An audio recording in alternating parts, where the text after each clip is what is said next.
The Enlightenment, and consequently our modern world, was a revolution in trust. The philosopher Immanuel Kant's dictum to use one's own reason instead of relying on religious morality and the authority of the divine right of kings was essentially an imperative to trust people and for people to trust themselves. Secular societies are built on individual and mutual trust. But the Enlightenment was also built on an erosion of trust, a trust that priests and kings would always do the right thing, would always be just and honourable.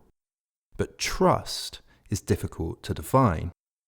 So much of our modern society relies on trust without us really realising it. We trust the food we buy is safe, the medicines we take aren't poisonous, that drivers and pilots won't crash us, that electricians won't poorly wire our houses. Ultimately, trust is an optimism in people. Many studies have shown that trust influences economic growth and societal prosperity. The economist Kenneth Arrow wrote that virtually every commercial transaction has within itself an element of trust. Trust that a person can do the best job, shares your goals, won't scam you. Trust is required to set up businesses, to deal with people and work in groups. Trust sometimes involves letting others make a decision for you, believing that someone has your best interests at heart, admitting that they're better placed to understand a situation or to help with a goal. And many studies have shown that trust is fundamental in responses to pandemics. Pandemics require expert advice on changing personal behaviour, whether through social distancing, vaccination, or simple hand washing. Listening to advice requires that we trust those informing us.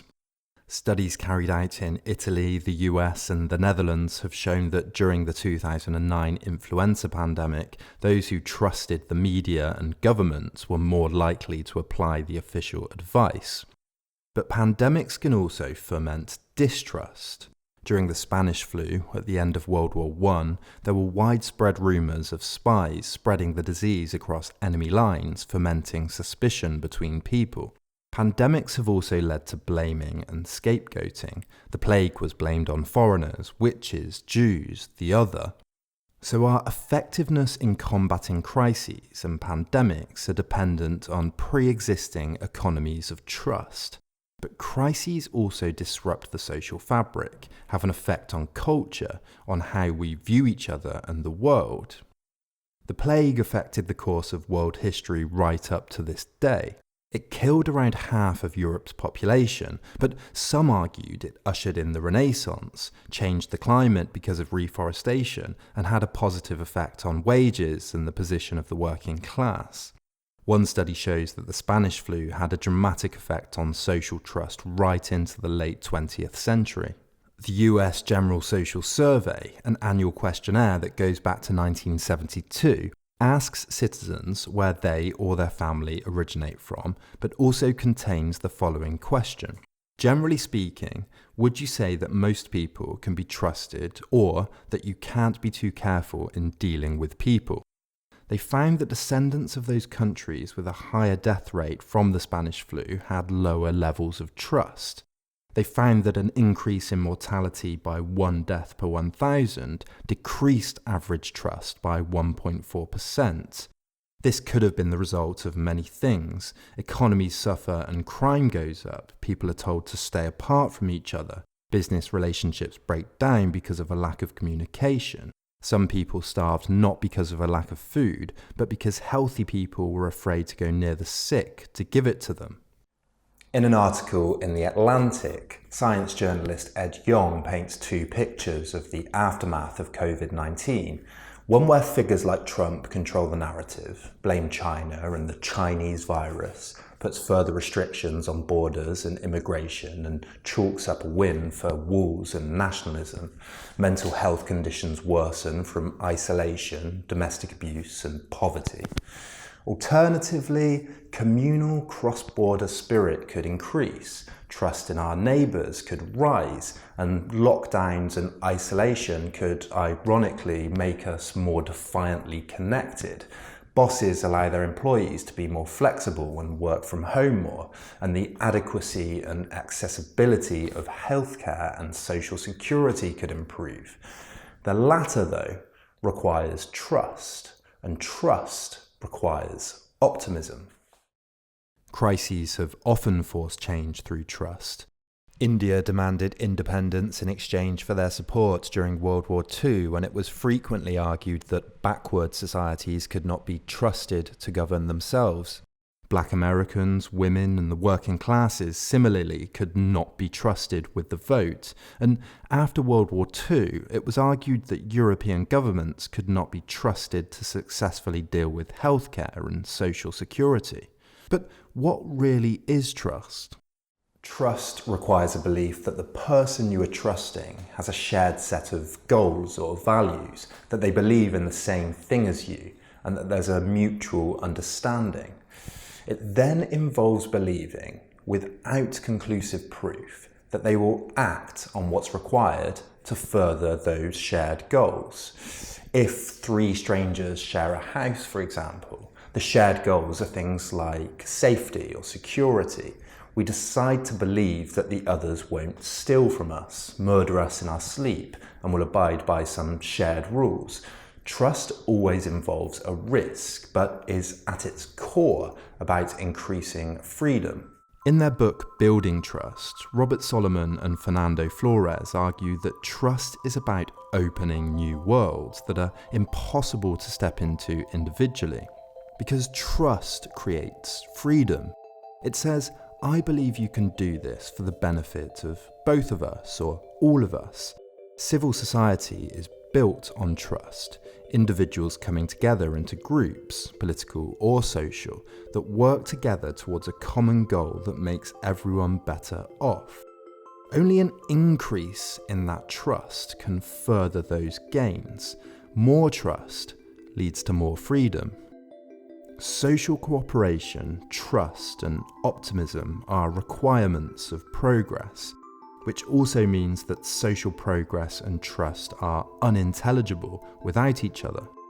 Trust can never be guaranteed, always involves a risk, and so requires a leap of faith.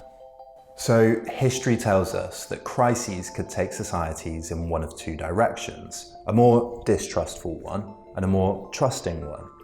That trust question in the survey I talked about earlier, would you say that most people can be trusted or that you can't be too careful in dealing with people? It's been updated by social scientists in recent years.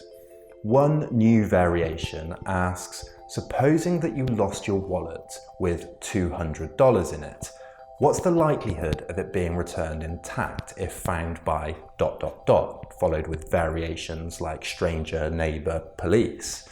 And in a study in Toronto, respondents to that question, when asked about the likelihood of it being returned by strangers, answered on average 25%. But here's the kicker. A Toronto newspaper dropped wallets with cash in around the city. How many were returned? 80%. In other words, people are vastly more trustworthy than we normally think.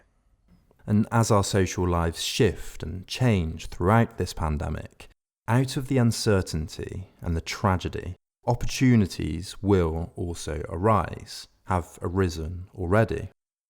As Western governments give their citizens cash, expand social services, as companies use new tools to work flexibly and more from home, as neighbours and friends help each other out more, as we listen more carefully to scientists and data, as we value first responders, nurses and checkout workers more, we have a choice afterwards. One on pessimism and mistrust, and one on optimism and trust. When governments give out cash to ease poverty, remember that people have been pushing for this optimistic vision of society for years.